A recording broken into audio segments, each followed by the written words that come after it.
ये हरियाणा का एक सबसे बड़ा हैबिटेट काले हिरणों का बनेगा और एक दर्शनीय जगह बनेगी। नहीं रहेगा बांस तो नहीं बजेगी बांसुरी। बड़ोपल के अंदर वन्य जीवों को संरक्षित करने का एक लंबे समय से प्रयास कर रहे थे विनोद जी ने किस प्रकार ये संघर्ष किया और ये जो जमीन है किस प्रकार रिजर्व कराई, ये जानकारी हम हासिल करेंगे। ये पर्यावरण प्रेमियों के लिए बहुत उपयोगी जानकारी है। जितने भी लोग पर्यावरण से जुड़े हुए या वन्य जीवों से प्रेम करते हैं और वो बचाना चाहते हैं तो ये वीडियो आप लोगों को बहुत जो है मददगार साबित हो सकता है। नमस्कार जी। नमस्कार साहब। विनोद जी, सबसे पहले तो आपका जमसार मीडिया में स्वागत है। आप लंबे समय से इस पर्यावरण संरक्षण के लिए प्रयास कर रहे हो और ये भूमि बहुत संघर्ष के बाद में जो है पर्यावरण के लिए संरक्षित हुई है। क्या क्या प्रयास रहे और यहाँ पर क्या प्रोजेक्ट जो था गवर्नमेंट की तरफ से था? यहाँ पर लगभग 2012 में सरकार ने इस ज़मीन को एक्वायर किया था परमाणु सेंटर की कॉलोनी के लिए। तो यहाँ से लगभग 6 किलोमीटर दूर एक सेंटर लगना, उसकी कॉलोनी यहाँ बननी थी।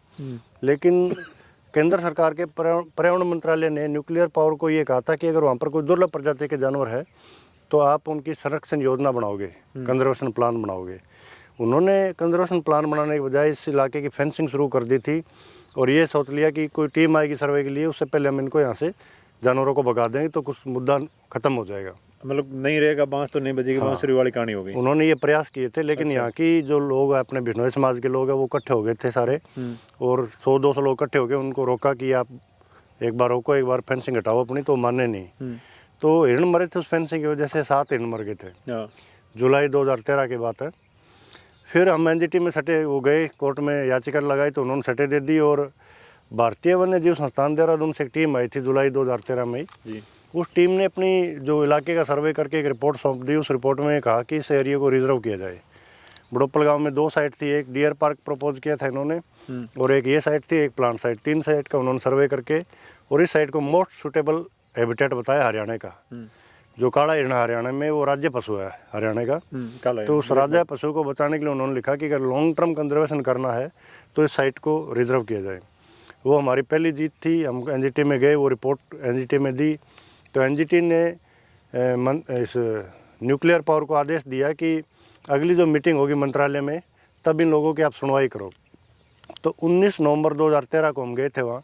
तो हमने जानवरों का जो सारा पक्ष है वो लिख के मंत्रालय में दे दिया। लेकिन क्योंकि कांग्रेस सरकार जाने वाली थी, 2014 में चुनाव होने थे मई में, तो उससे पहले उनको उनकी इच्छा थी कि हम इसको प्रधानमंत्री से शिलान्यास करवाए।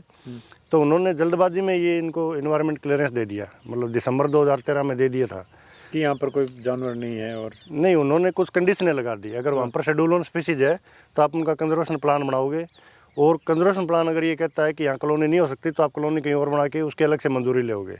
कुछ और शर्तें भी लगा दी। तो जल्दबाजी में वो इसका शिलान्यास कर दिया गया। लेकिन हमने उस एनवायरनमेंट क्लियरेंस को एनजीटी में दोबारा चैलेंज किया। वो केस 2018 तक चला। उसमें कुछ बातें हमारे पक्ष में लिखी गई, एक आधी लाइन उसमें क्योंकि इन जनरल भी लिख दी गई। तो वो लाइन हटाने के लिए भी सुप्रीम कोर्ट में अपील चल रही है। अच्छा, अभी मौजूदा समय में ये जो है भूमि, इसका क्या ये अभी हिरणों के लिए सुरक्षित है। हिरण इसमें घूम रहे हैं लेकिन रिजर्व होनी बाकी है, संरक्षित होनी बाकी है। सुरक्षित तो उनके लिए है, वो घूमते इसके अंदर अपने आप को सुरक्षित महसूस करते हैं। तो ये हिरणों के लिए अभी तक है और कॉलोनी यहाँ से 15 किलोमीटर दूर अग्रवा में बन चुकी है। कॉलोनी बन चुकी है? हाँ, वहाँ बन चुकी है, यहाँ नहीं बनेगी। अगर मतलब कहने की अगर पर्यावरण प्रेमी प्रयास करे तो वो जमीन और जानवर दोनों को बचा सकते हैं। प्रयास, पहली बात तो प्रयासों के पीछे मनसा ठीक होनी चाहिए, फिर आपकी टीम ठीक होनी चाहिए। हमारी टीम बहुत अच्छी थी। हम 20-30 लोग थे जो कभी तारीखों पर इकट्ठे जाते हैं, कभी यहाँ पर कागज़ इकट्ठे करने हैं, कभी आरटीए लगानी है। वो सब हमने मिलजुल के सामूहिक जो प्रयास किए तो सबकी मनसा ठीक थी और सभी ने जब प्रयास किए तो ये काम सिरे चढ़ा है। और अभी एक केस इनका जो हिरण मरे थे 7, वो भी हमने, क्योंकि हम कभी भी काम को ये नहीं माना कि काम हो नहीं सकता।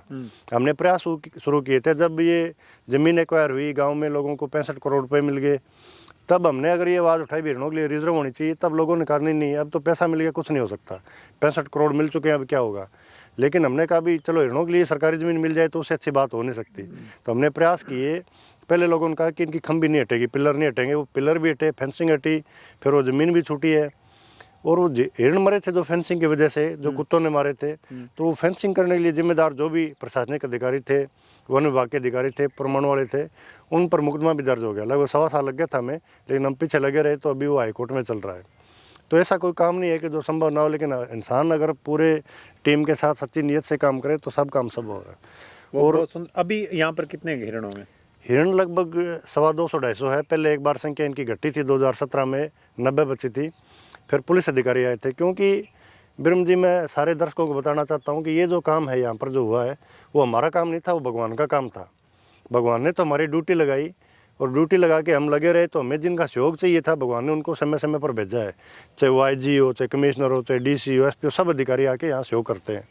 तो जो 2017 में यहाँ हिसार से IG साहब आए थे देखने के लिए, उन्होंने देखा भी काफ़ी लोग हिरण तो यहाँ है लेकिन वो सारे दिन भगदड़ में रहते हैं। तो हमने उनको कारण बताया कि कुछ लोग इनको खदेड़ते हैं, कुत्ते भी इनको नुकसान पहुँचाते हैं, आवारागर्दी करने भी लोग आते हैं। तो उन्होंने पुलिस की यहाँ एक टीम की ड्यूटी लगा दी थी। उनकी ड्यूटी लगने के बाद अब हिरण 250 के आसपास है, पहले 90 थे और 2014-13 में 300 से ज़्यादा हिरण थे। तो वो संख्या कुछ हरकतें ऐसी करी कुछ लोगों ने, उसकी वजह से घटी थी, लेकिन अब दोबारा बढ़ चुकी है वो। बहुत सुंदर। और दोस्तों ये बहुत शानदार एक जगह है जो आने वाले समय में हम आशा कर सकते हैं कि अगर गवर्नमेंट ने इसको रिजर्व घोषित कर दिया तो बहुत अच्छा। ये हरियाणा का एक सबसे बड़ा हैबिटेट काले हिरणों का बनेगा और एक दर्शनीय जगह बनेगी। देखने के लिए लोग अभी भी आते हैं, फिर और शानदार बनेगी, क्योंकि अभी ये डिस्प्यूटेड है। कितने वर्षों से लगभग प्रयास कर रहे हैं? 2012 से लगे थे हम, सितंबर 2012 10 साल हो गए। 10 साल हो गए। 10 साल से प्रयास कर रहे हैं, लेकिन अभी तक जो है रिजर्व मतलब नहीं घोषित हुआ है। आने वाले समय में हम आशा करते हैं ये रिजर्व घोषित हो जाए और बहुत बड़ा जो है पर्यटक स्थल बने, अभ्यारण्य बने जाए, ऐसा आशा करते हैं, ताकि लोगों को यहाँ पर घूमने आने देखने का मौका मिले। आप देख सकते हैं बहुत सारे वन्य जीव यहाँ पे बच्चे हैं। ये सब कुछ मेहनत से ही संभव होता है। मैं आपका फौजी भाई फिर हाजिर हूँगा, तब तक के लिए जय हिंद, जय भारत।